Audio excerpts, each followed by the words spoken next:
The penthouse was a glittering cage of wealth, perched high above Manhattan's pulsing streets. Crystal chandeliers cast fractured light across a mahogany dining table, where the city's elite sipped vintage wine and traded polite laughter.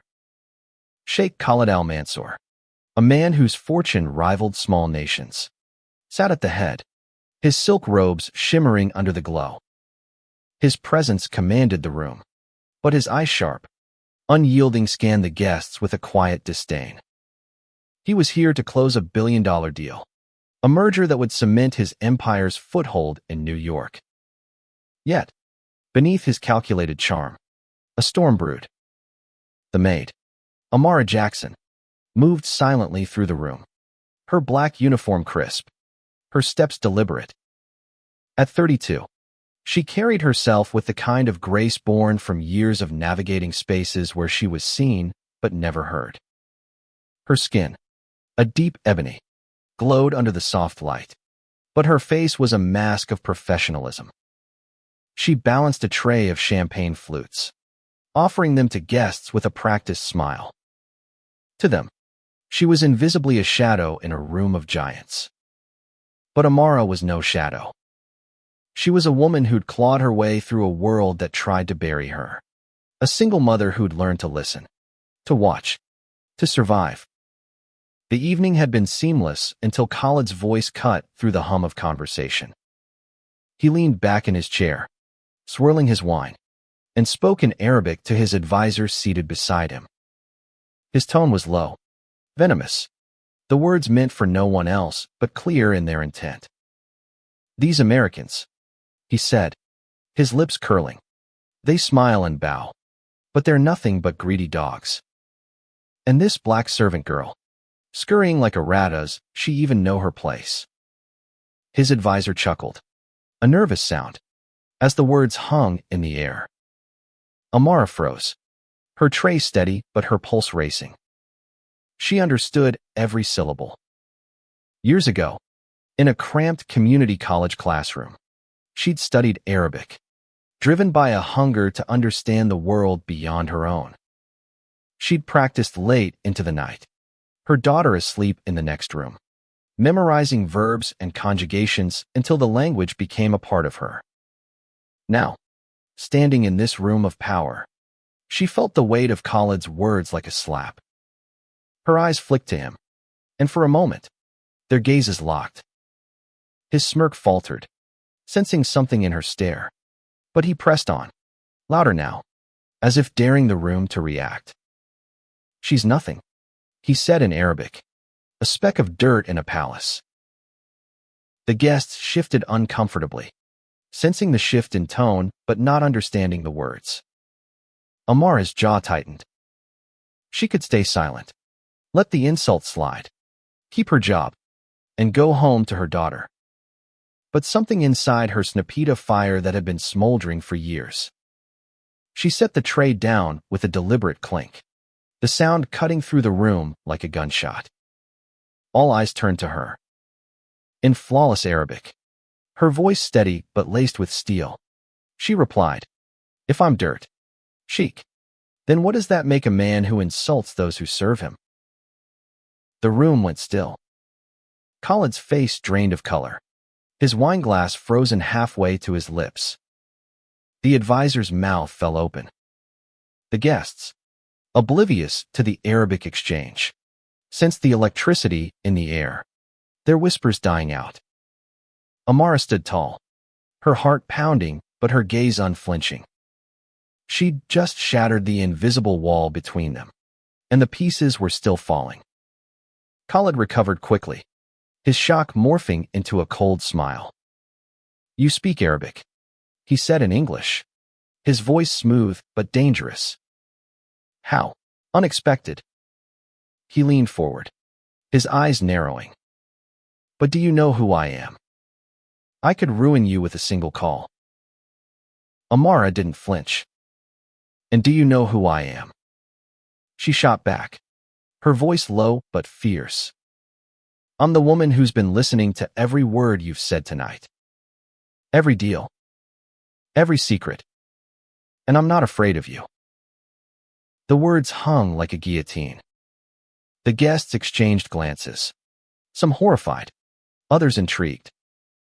Khalid's advisor whispered urgently in his ear, but the Sheikh waved him off. This wasn't just a challenge, it was a war. And Amara had fired the first shot. The silence in the penthouse was suffocating, broken only by the faint clink of a guest's fork against a plate. Amara's words echoed in the air, a bold defiance that seemed to vibrate against the crystal chandeliers. Sheikh Khalid al-Mansour's face was a mask of controlled fury, his fingers tightening around the stem of his wineglass. He wasn't used to being challenged, least of all by someone like Maid, a black woman, someone he'd dismissed as beneath him. Yet here she stood, her chin high, her eyes burning with a fire that made him feel, for the first time in years, unsteady. The host of the dinner, a Wall Street tycoon named Richard Hargrove, cleared his throat, his face flushed with the awkwardness of a man unaccustomed to conflict in his carefully curated world. "Let's keep things civil," he stammered, glancing between Khalid and Amara. "I'm sure this is a misunderstanding."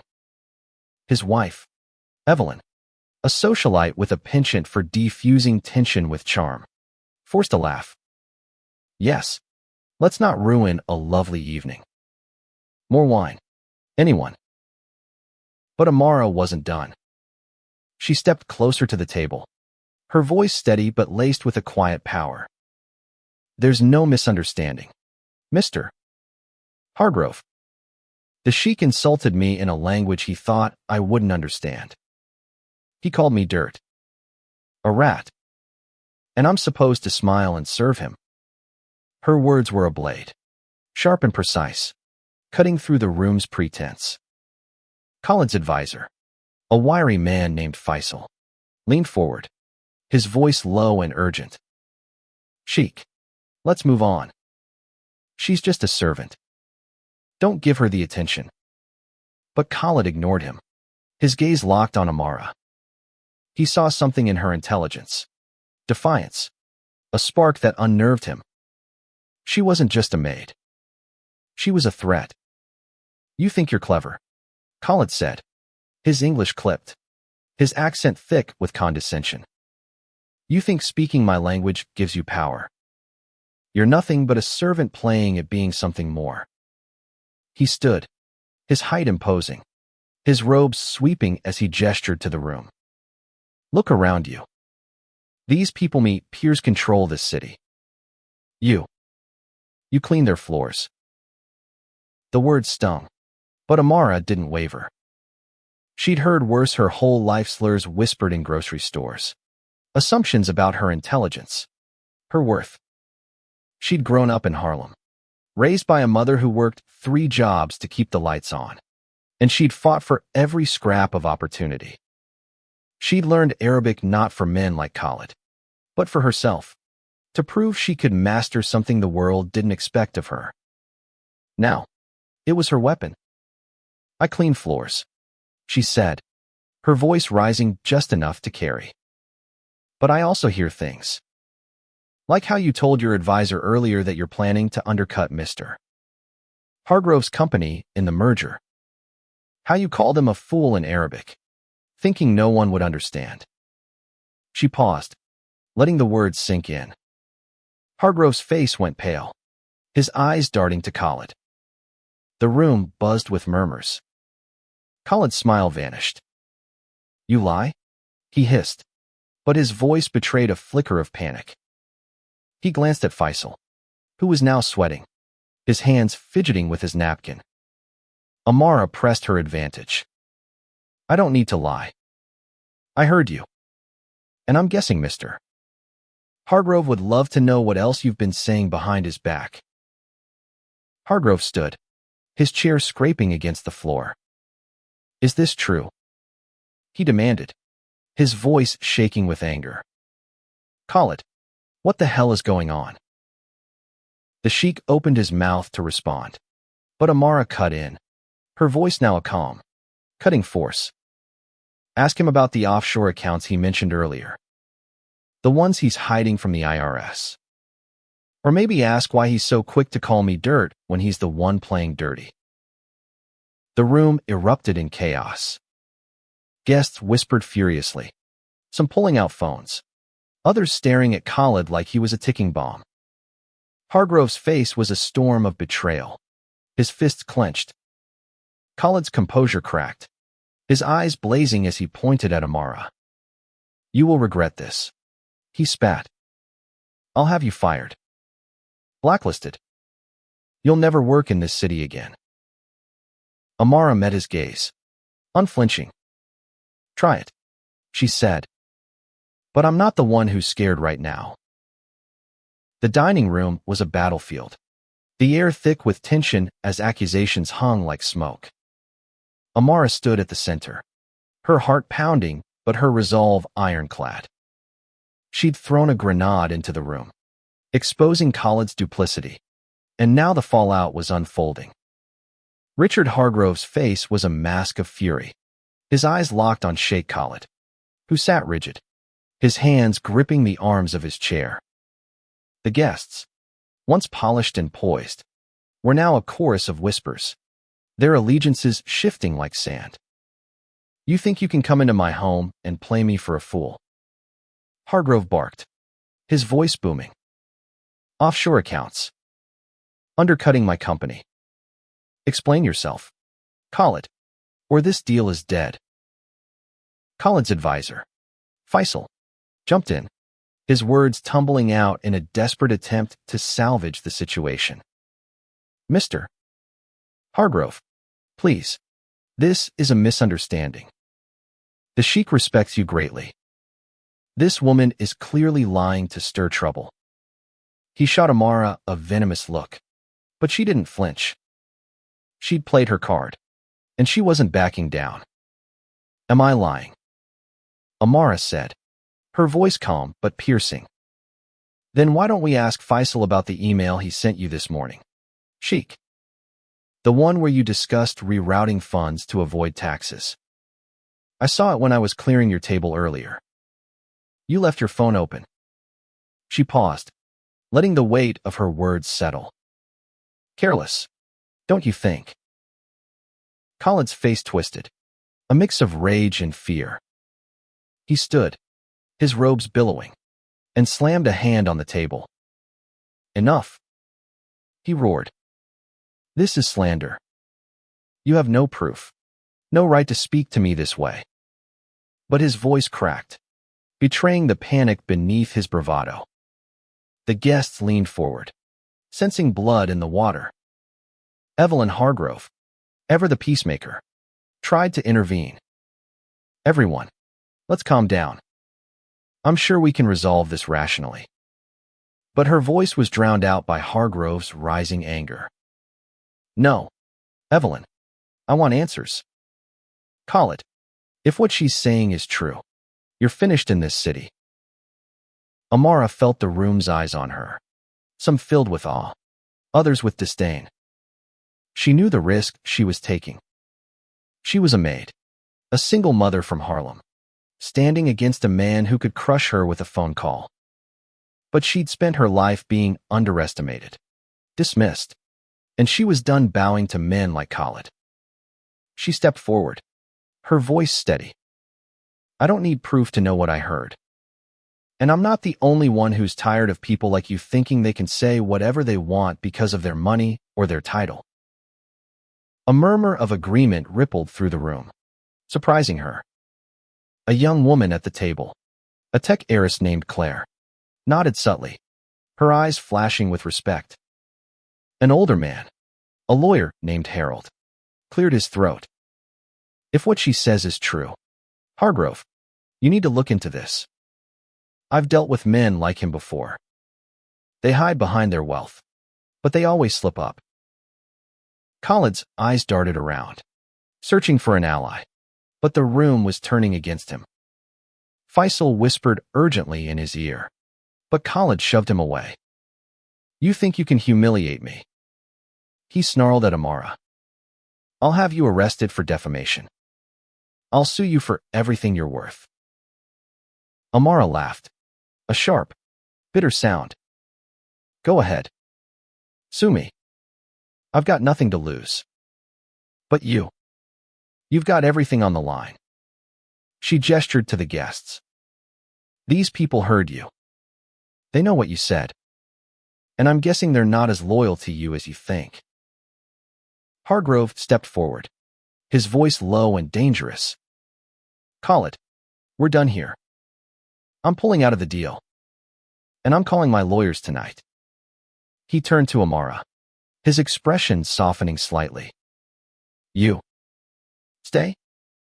I want to hear everything you know. The room buzzed with tension, the power dynamic shifting like a fault line. Khalid's empire was cracking, and Amara, the maid he'd called dirt, was the one holding the hammer. The penthouse felt like a pressure cooker, the air heavy with the weight of shattered alliances and exposed secrets. Amara stood her ground, her heart a drumbeat in her chest, but her face a mask of calm defiance. Sheikh Khalid al-Mansour's polished facade was crumbling, his eyes wild with the realization that his empire was teetering on the edge. Richard Hargrove, red-faced and resolute, had just declared the billion-dollar deal dead, and the guests were now openly whispering, their loyalty to Khalid evaporating like mist. Khalid's advisor, Faisal, tried one last time to salvage the situation, his voice trembling.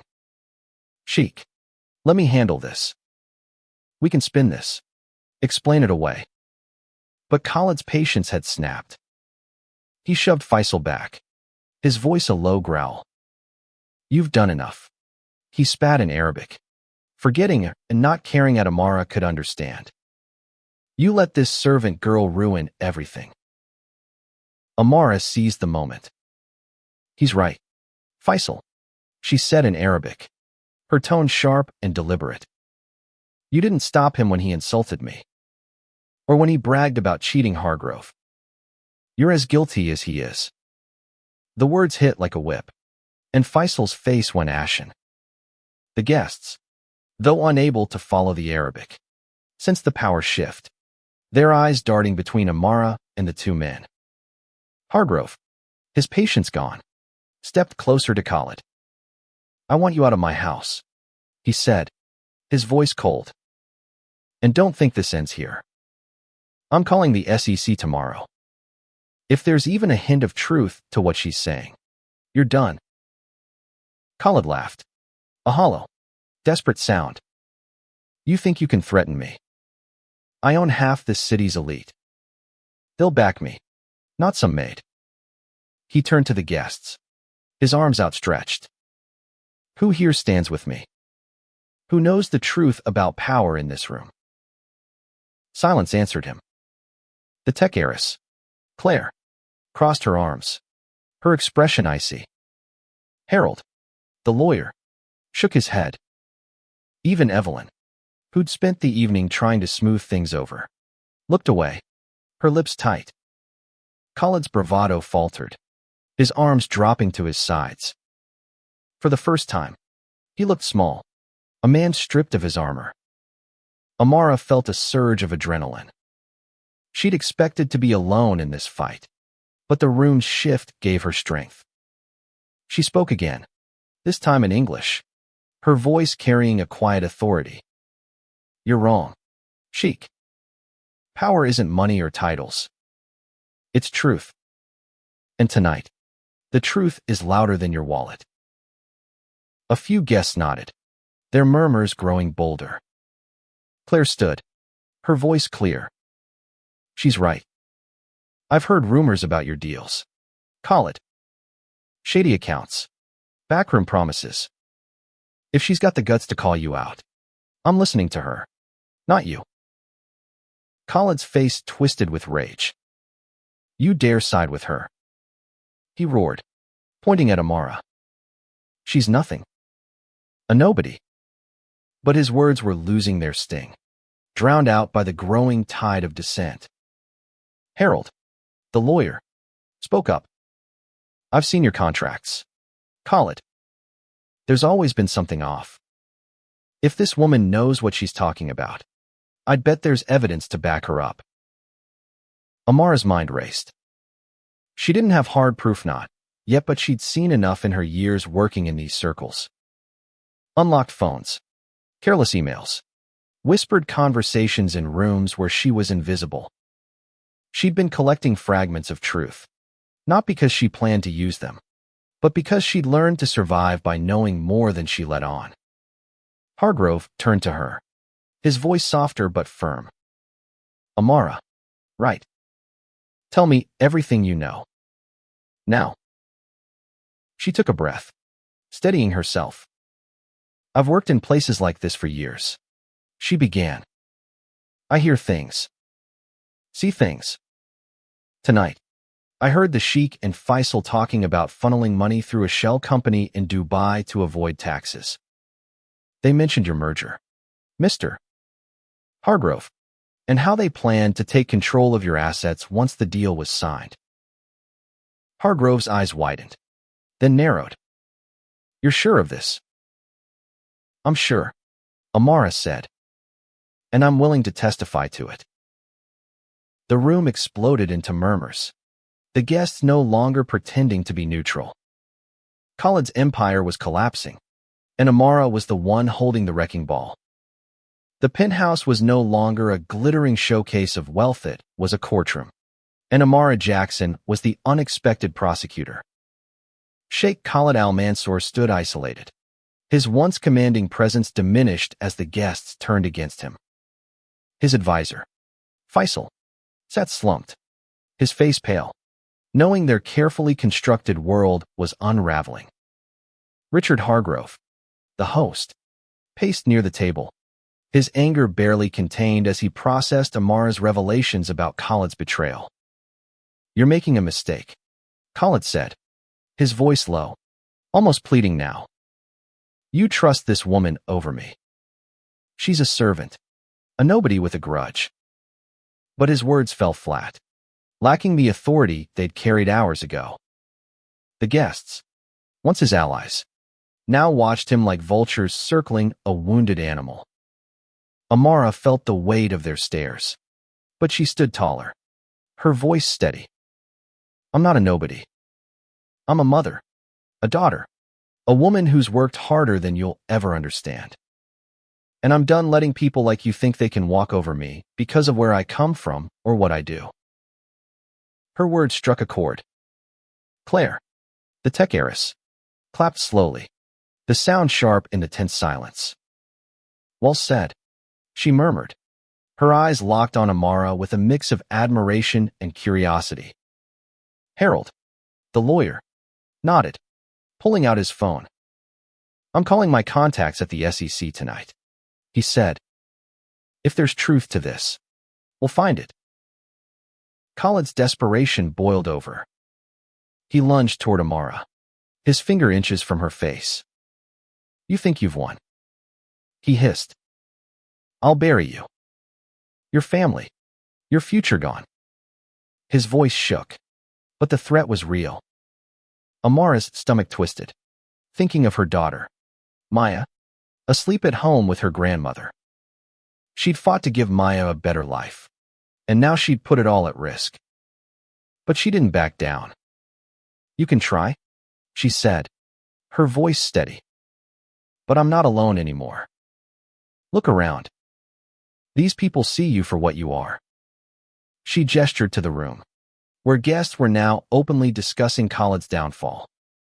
Evelyn Hargrove, usually the picture of composure, was whispering urgently to her husband, her face pale. Hargrove stepped forward, his voice like steel. Khalid, you're done. Leave my house. Now.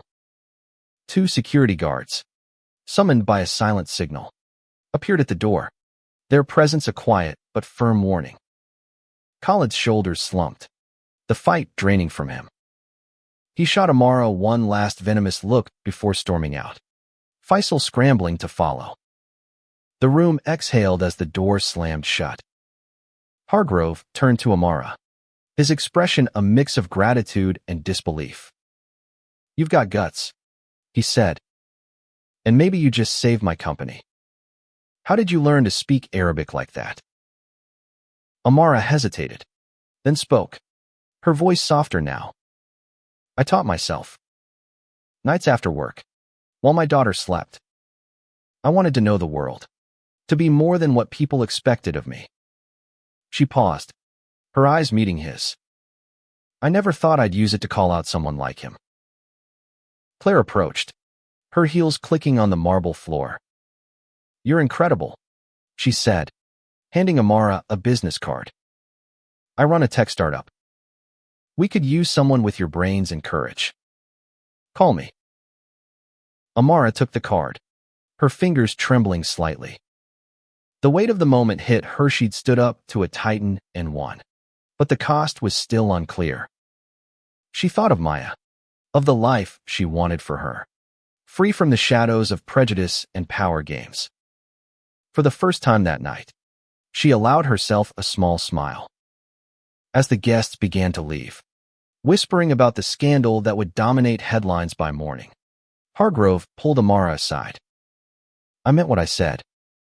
I want you to tell my lawyers everything. And if you need a job after this, you've got one. Amara nodded, her throat tight. She'd walked into this room invisible, but she was leaving it really seen for the first time. The aftermath of the confrontation left the penthouse eerily quiet. The once vibrant chatter reduced to hushed goodbyes as guests filed out into the Manhattan night. Amara stood near the dining table, her hands clasped to steady the adrenaline still coursing through her. The silver tray with its bold placard, words cut deeper than knives, gleamed under the chandelier, a silent witness to the chaos she'd unleashed. She felt the weight of what she'd done, the risks she'd taken, but also a flicker of pride. She'd spoken truth to power and walked away standing. Richard Hargrove lingered, his phone pressed to his ear as he spoke in low tones to his legal team. His wife, Evelyn, approached Amara, her expression softer than before. You were extraordinary, she said, her voice tinged with awe. I don't know how you stayed so calm. I would have crumbled. Amara managed a small smile. I've had practice, she said simply. Years of swallowing insults, of navigating spaces where she was dismissed or ignored, had forged a resilience she hadn't realized she possessed until tonight. But the victory was bittersweet. Khalid's threat echoed in her mind. I'll bury you. Your family. Your future gone. She thought of Maya, her 8-year-old daughter, whose laughter was the only thing that kept Amara grounded. What had she just dragged them into? Hargrove hung up his call and joined them, his face grim but determined. My lawyers are on it, he said. They're digging into Khalid's accounts as we speak. If what you said is true, Amara, we'll nail him. But I need you to meet with them tomorrow. Can you do that? Amara nodded, though her stomach churned. Testifying against a man like Khalid wasn't just a legal matter, it was a declaration of war. She'd seen what wealth and influence could do, how they could twist justice. But she'd also seen the cracks in Khalid's armor, the way the room had turned against him. She wasn't alone anymore. Claire, the tech heiress, lingered nearby, typing furiously on her phone. She looked up, catching Amara's eye. I just tweeted about what happened, she said with a grin. Hashtag Maid versus Sheikh is already trending. People are losing it online. She showed Amara her screen, where posts were flooding in, calling Amara a hero, a voice for the voiceless. The support was overwhelming, but so was the exposure. Amara's anonymity, her shield, was gone. As the last guests left, Hargrove handed Amara a card with his lawyer's contact information. You've got a future beyond this room, he said. Don't let anyone tell you otherwise. His words were kind, but Amara knew the road ahead wouldn't be easy. She thanked him and slipped the card into her pocket, next to Claire's. Outside, the city buzzed with its usual chaos, indifferent to the battle she'd just fought. Amara took the subway back to Harlem, the rumble of the train a steady hum against her racing thoughts. When she reached her apartment, her mother, Grace, was waiting, her face etched with worry. Maya was asleep, curled up on the couch with a book. "What happened?" Grace asked, reading the tension in Amara's eyes. Amara sank into a chair, exhaustion crashing over her. "I stood up to someone tonight," she said quietly. "Someone powerful. And I don't know what's coming next." Grace's eyes softened, but her voice was firm. "You did what was right. That's who you are. Whatever comes, we'll face it together." Amara nodded, her throat tight. She glanced at Maya, her reason for everything. The fight wasn't over, it was just beginning. But for the first time, she felt a spark of hope that the world might listen to a woman like her. The next morning, Harlem woke to the same gray dawn, but Amara's world had shifted. Her phone buzzed relentlessly with notifications, texts from coworkers, voicemails from reporters, and a flood of social media mentions. The hashtag Maid versus Sheikh had exploded overnight, with thousands of posts praising her courage and others speculating about Khalid's downfall. A local news outlet had already dubbed her the maid who shook Manhattan. Amara stared at her phone, her coffee growing cold, as the weight of her new reality settled in. Maya bounded into the kitchen, her braids bouncing. "Mom, are you famous now?" she asked, her eyes wide with excitement. Amara laughed, pulling her daughter into a hug. "Not quite, baby. Just loud for a day." But the truth was heavier. Fame was a double-edged sword, and Amara knew the spotlight could burn as much as it illuminated. Her mother, Grace, watched from the doorway, her expression a mix of pride and concern. "You need to be careful," she said. "Men like that Sheikh don't lose quietly." Amara nodded, her mind already racing to the meeting with Hargrove's lawyers. She'd agreed to share everything she knew about Khalid's shady dealings, but the thought of facing his wrath and his resources made her stomach knot. At the law firm's sleek Midtown office, Amara sat across from a team of attorneys, their faces a mix of skepticism and curiosity. Hargrove was there, his presence a quiet reassurance. "Tell them what you told me," he urged. Amara recounted the night's events, her voice steady as she detailed Khalid's Arabic conversations as insults, his plans to undercut Hargrove, the offshore accounts. The lawyers scribbled notes, their questions sharp but respectful. One attorney, a woman named Rachel, leaned forward. "You're saying you overheard all this while serving drinks, and you understood it perfectly?" "I studied Arabic for years," Amara said. "I'm fluent. And I've worked in rooms like that long enough to know when people think I'm invisible, they get careless." Rachel nodded, impressed. "If we can corroborate this, it's enough to trigger an SEC investigation. Maybe even criminal charges." She paused, her eyes softening. "But you need to know, Amara, this could get ugly. Khalid's got connections. He'll come for you." Amara's jaw tightened. She'd expected this, but hearing it aloud made it real. "I know," she said, "but I'm not backing down." By afternoon, the story had spread beyond X, hitting major news outlets. CNN ran a segment titled, "Maid Stand Against Billionaire Shakes Wall Street," and Amara's face was plastered across screens.